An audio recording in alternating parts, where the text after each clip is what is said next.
Wouldn't you know, we see this in Scripture, how God forms us in the womb and how we are intentionally made by him. So I'm going to go to where our bottom line is. Psalm 139, 13 through 16 says, "For you created my inmost being. You knit me together in my mother's womb. I praise you because I am fearfully and wonderfully made.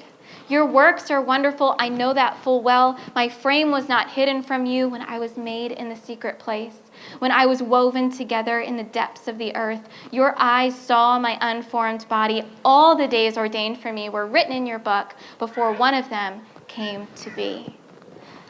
So the Bible is clear. Those among us who are not yet born, the pre-born, are human, living, unique, whole beings who God values and cares for. Unique beings made in the image of God and at a rate of 3,000 times per day are losing their lives in this country. And friends, if living human beings like you and me have equal rights, have the equal basic right to life, then why don't they? If we fight so hard for that in the born world, where is that for our pre-born brothers and sisters? Church, have we gone down this road before? Have we gone down a road where we saw living human beings and we considered them non-persons?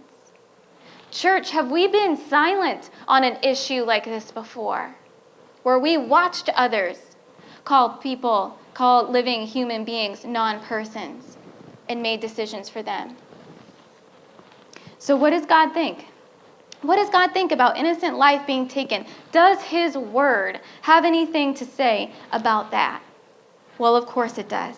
The Ten Commandments are a good start. They make it pretty clear. There are so many scriptures that we could point out, so many truths that Christ speaks in the Gospels for how to respect one another in love. But there is a chapter in Psalm that David writes that I believe parallels this issue almost exactly, and we find it in Psalm 106, 37 through 45. I'm going to give you some background. David is talking here about how Israel has fallen away from God, and he is writing about what they're doing in Canaan. And starting in verse 37, David describes, it says, "They worshipped their idols, which became a snare to them. They sacrificed their sons and daughters to demons. They shed innocent blood, the blood of their sons and daughters, whom they sacrificed to idols in Canaan. The land was polluted by bloodshed. They were defiled by their deeds and unfaithful in their actions. So the Lord was angry. He was angry with his people and despised the people who belonged to him." So to give more context, what David is referring to is child sacrifice.